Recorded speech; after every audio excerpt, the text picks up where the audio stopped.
Warning, this video contains spoilers for Persona 3, Persona 3 FES, and Persona 3 Portable. Don't watch if you're not cool with that. Or do. I'm not your boss. Marvelous hello, friends and loved ones! So, a couple years ago, I talked about Persona 3 FES. I said it was my favorite Persona game of all time, I loved it, but there was one thing about it I didn't discuss, and I think it's time we finally talked about it. Just a few weeks ago, Persona 3 Portable released on modern consoles, with mixed success, as there were issues of audio compression, upscaling problems, and other things that I'm totally comfortable pretending that I noticed without anyone needing to point them out to me. However, with Atlus deciding to do Portable instead of FES because of coding concerns, they've created a small gap in the continuity on modern consoles.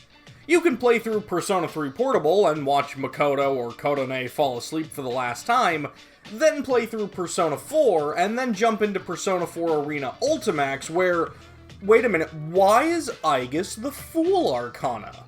When did that happen? Well then, have I got the answer for you.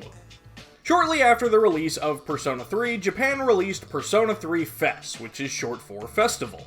Japan actually had two versions of the game, with one disc that contained just the new stuff for FES, for those that already had the game, and one that was a complete package. Since the thought of that on PS2 makes my brain hurt, I am thankful that when we got FES in early 2008, that it was just the full package. FES had a couple of new scenes and mechanics in the main story, known as The Journey, but the main draw was for the supposed 30 hours of extra gameplay that took the form of an epilogue chapter called The Answer. The Journey and The Answer were actually called Episode Yourself and Episode Aigis in Japanese, but we'll use the localized names for this video. Since Persona 3 Portable doesn't have The Answer, the latest release of it was when FES was released as a PS2 classic on the PlayStation 3. However, all of the footage you're seeing in this video is from my original PS2 copy.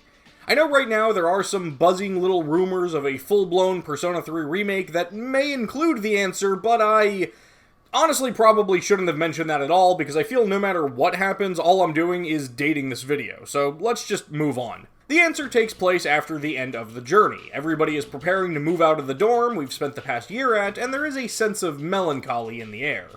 Aigis, preparing herself to go back into storage because she'd rather do that than continue on with school, dreams about being a lifeless, soulless machine again.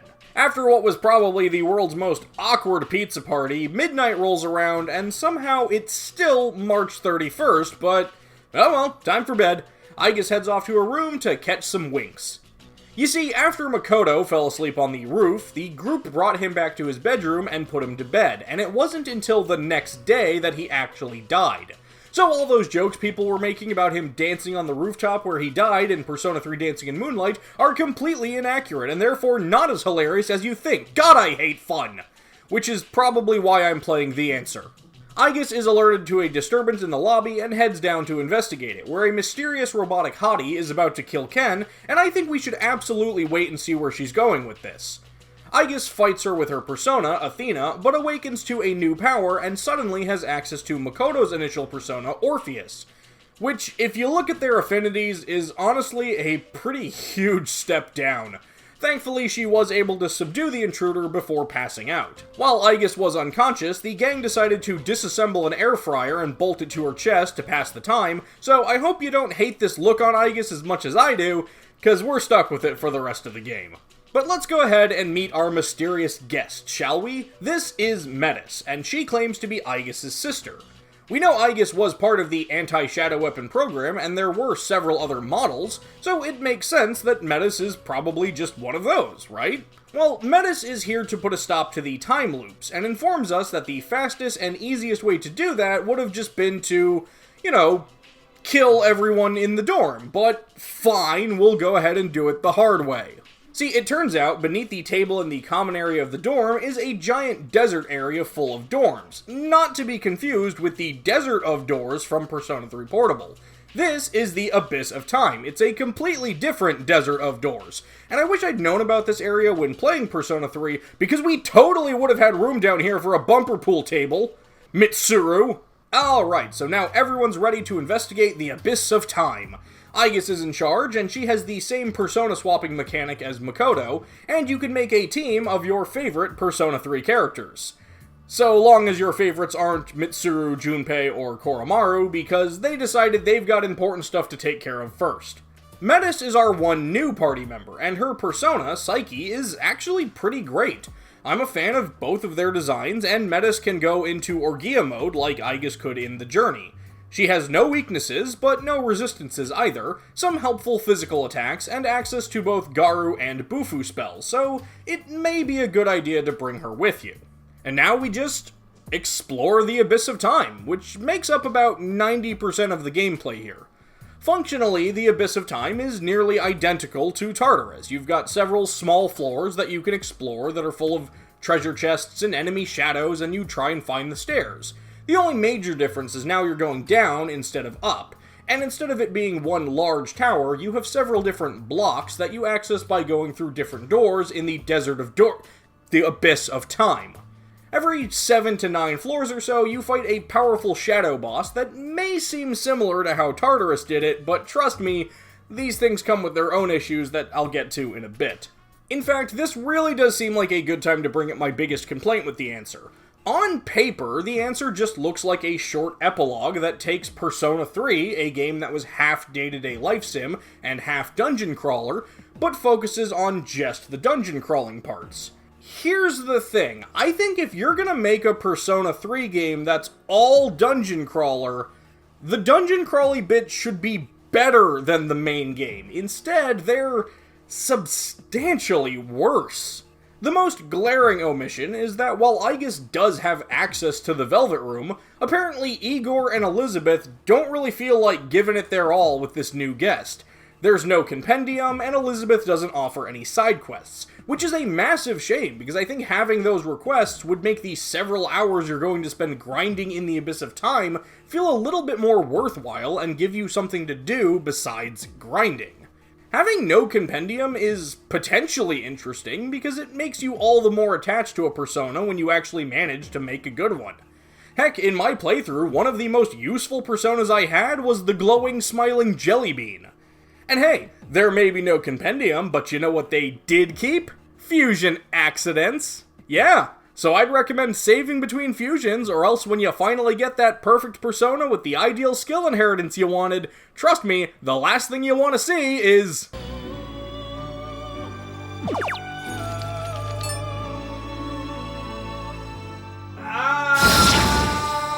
When you're playing the answer, it's just so easy to be reminded of all the little things that aren't there anymore. There are no fusion spells, the protagonist can't use different weapon types, there's no weapon fusion to get the cool unique weapons. I mean, seriously, who would want to play a sequel that got rid of all those amazing features? Fortunately, they didn't bother to change the menu options from The Journey, so you can always scroll through just to have that physical reminder of all the things that aren't here.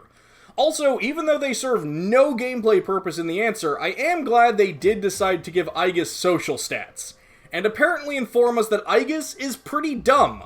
And that brings me to the bosses. I hate them. I hate them with every fiber of my being, and here's why. See, some of these bosses are actually pretty well thought out. They use distinct strategies, and it can feel really good to work around those. For example, one shadow in this trio tries to enrage your party members, while the other may cast Tetrakarn to reflect those physical attacks back at you. As much as I do dunk on the answer, I really do appreciate some of these strategies, and trust me, it can be fun to work around them. Here's what sucks.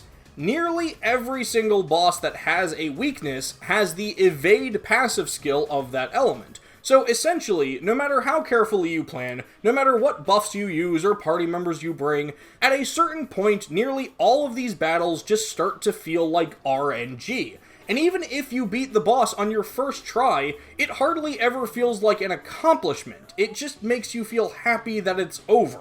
Also, remember how in The Journey they put the teleporter right before the boss, so you could go back, heal, save, and fight the fight fresh as a daisy? Yeah, for some dumb reason in the answer, they only give you a save point and a one-way teleporter on a floor before a boss. So 9 times out of 10, I'd reach the save point, teleport back to heal, and then run through the block I just ran through, but this time intentionally avoiding all the encounters in the hopes that I could just make it back to the save point with full HP and SP. It doesn't feel challenging, it's just tedious. Oh yeah, and be careful while grinding, because of all the things they removed from the journey, they went ahead and kept our old buddy, the Reaper, around, so...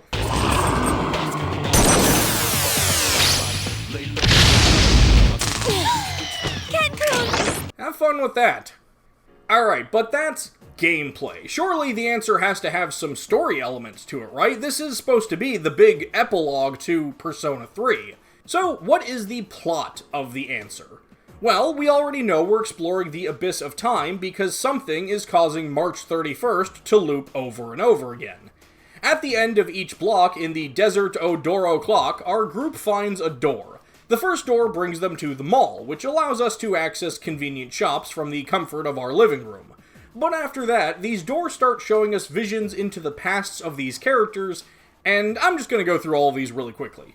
So, the first one we see is Ken's, and it shows him giving a police report right after his mom died. He tries to explain how Shinjiro's persona, the horse monster, killed her, but of course they don't believe him. The next one we see is Akihiko's, which shows us how Akihiko met Mitsuru, and it's honestly really boring. Mitsuru basically walks up to him in a dirty hallway and is like, "Hey, wanna have some real fights?" And Akihiko's just like, "Cool." Junpei shows him hanging out at the mall after leaving his alcoholic dad, and also Koromaru is there. Mitsuru's is probably the best. It shows her as a very young girl with her father, a scientist that totally should have been Ikutsuki, and some Kirijo group grunts exploring the lobby of Tartarus, where Mitsuru first awakens to her persona and fights a shadow. Also seriously, that should have been Ikutsuki. The funny thing is, he's still voiced by Dan Warren, so at the very least, it sounds like him. And even if you're devoured, that in itself would be valuable data for us. Then the last one we see is Yukari's, and it's nothing too extravagant, but it does show the moment when she actually got the letter that her dad sent to her. You know, that was a pretty big part of her arc and character development in the journey. The game says that the running theme of these scenes is that it shows the moments when they discovered their reason for fighting, but I definitely feel like some of these scenes were handled better than others. Akihiko's and Junpei's are probably the weakest in my eyes. There's an old writing trick that asks the writer, is this the most interesting moment in this character's life? And if it's not, why aren't you showing us that? I'd have much rather seen the moment from Akihiko's youth where he and Shinjiro had to stare helplessly at the fire as his sister burned to death. The moment where Akihiko felt most powerless and actually vowed to become stronger. Plus, it would have been nice to see Shinjiro in one of these flashbacks. In Junpei's case, instead of showing him sulking at the mall, why not show us a few hours later when he experienced the Dark Hour for the first time? That sense of fear outside the convenience store would have been a way more enjoyable scene. But hey, they can't all be winners. And they're not. But I do appreciate Ken's, Mitsuru's, and Yukari's for keeping things interesting. Fuka, Koromaru, and Shinjiro do not get designated flashbacks because they are redundant, dog, and dead, respectively. Once the gang reaches the depths of the final block, we come face to face with the mysterious figure we've been chasing through all the other blocks that I probably should have mentioned earlier. The supposed reason for the time loops. The shadowy ghost of Big Dick McHuge. Makoto Yuki. This is actually one of the easier boss fights in this game since he only uses skills from Athena and your other party members. Except Metis, he doesn't try and use Psyche. So yeah, we beat him and we see one of the trippiest cutscenes in all of Persona, not gonna lie. It turns out that the reason for the time loops is basically because everybody in Seas was so attached to Makoto that they're not ready to move forward with their lives and accept his death. So their combined reluctance with their powers and connection to Tartarus created the Desert of Dimes, and as Ken puts it, they basically trapped themselves. But don't worry, together they have the key to move forward. Literally, because now each of them has an individual key. Once all the keys are brought together, they can use the true key on the front door and accept reality and fix the time loops. Or they can use it on Makoto's door and travel back in time to before the last battle when he sacrificed himself. Why would Metis tell them about that? And here's where it actually gets kind of interesting, because SEES is pretty divided on this issue. On one hand, you have Akihiko and Ken, who believe that altering the past is the wrong move. You've got Yukari and Mitsuru, who think that if there's even a slight possibility that they can rescue Makoto, that they should take it. And then you have Junpei and Koromaru, who are also there as well, too. The reason why a lot of people hate Yukari is because of how she acts during this part of the story. And while I do agree she goes overboard at times, it makes sense that she would want to rescue Makoto, and while her actions are not the most rational, they are an interesting part of her character, which I remind all of you, is a 17-year-old teenage girl. But because we can't come to an agreement, there's only one solution. We are gonna have to fight each other to get those keys. And while this could have been a potentially interesting way to split the game into different endings and actually have a classic Megaten alignment choice, nope, you have to fight all three groups regardless of who you actually agree with. And that means it's Aigis and Metis against everyone else. What's that? You weren't using Metis throughout the entire game because you wanted to use the Persona 3 cast that you already know and love? Well, sucks to be you, huh? Fortunately for me, I am an absolute sucker for new characters with new personas. I like Labris, I use Minazuki in Ultimax, I can't imagine doing the third semester in Royal without Yoshizawa, and Sophia and Zenkichi were absolutely my go-tos in Persona 5 Strikers. So, for me, the idea of not using Metis just never once occurred to me. But I do have to imagine some people found themselves in the unfortunate predicament of suddenly needing to grind up Metis 30 or 40 levels while not having access to other party members, and that seems like the sort of thing that could make someone drop a game and not want to pick it up again. Alright, but now it's time for the Showdowns, and the very first thing I want to say about these fights is, you guys suck! Why is it when you're fighting me, you're suddenly immune to insta-kill spells and have no weaknesses? Where did you get all this HP from? I hate all of you so much! Anyway, the first fight is Akihiko and Ken. This fight was actually really easy for me, because I had a Koryu who was already immune to Pierce, Strike, and Light skills, and then I just put on an accessory that made me immune to Lightning. Honestly, it was such a cakewalk, I almost felt bad for them, but then I remembered it was Ken, so beating them up easily became funny again. After you beat Akihiko and Ken, they get turned into fire by the Colosseum we're fighting in, and are unable to fight until the tournament ends. This is kind of a dumb plot point. I think mechanically it just exists to explain why people you already beat can't rejoin your party, but narratively it exists to try and raise the stakes by putting a time limit on things, and to create this wedge between Aigis and Metis, which honestly doesn't go anywhere, because even when Aigis tells Metis, "Don't call me sister anymore," it's basically undone by the end of the next fight, and they just kind of make up. It really serves no... yeah. Speaking of, next up is Junpei and Koromaru. Once again, I had good coverage that made me immune to most of their fire and slash attacks. However, Koromaru did get lucky with an evil smile ghastly whale combo that killed me instantly. I am kinda glad this happened though, because it reminded me that these fights all have unique game over sequences, so it was kinda cool to get some footage of that. The last fight is Yukari and Mitsuru, and it's kind of funny that Yukari really is the only one who actually thinks we should go back and mess with the past, because Mitsuru is only helping her out due to loyalty from when Yukari supported her on their class trip last year. This fight isn't too hard either, but I did learn one thing. When Mitsuru uses Mind Charge, and you think a good strategy would be to use Makarakarn to reflect the magic back and avoid the damage, even if you know she's not gonna hurt herself? Don't! It turns out if you use a magic reflecting ability, the two of them just spam Megidolon until you're dead. So, yeah, got some footage of that unique game over too. Lucky me. Alright, so once you defeat everyone, you've got the one true key, and now it's time for Aigis to make a decision. Do we use it on the front door and accept reality and move forward, or do we use it on Makoto's door and see if we can fix the past and make the present more bearable? And the answer is, obviously, neither. We use it on the door to the mall, and that creates this giant, ominous, spooky door that opens up in the middle of the Timebus of Ab. One final challenge awaits us. So, heal everybody up, get a little bit more grinding in, get some good equipment, and we go through the door to witness the moment when Makoto used the last of his energy to turn himself into the Great Seal, where he became the world's most depressing-looking doornament. Menace informs the group that a seal isn't really necessary to keep Nyx out, because Nyx is not malevolent.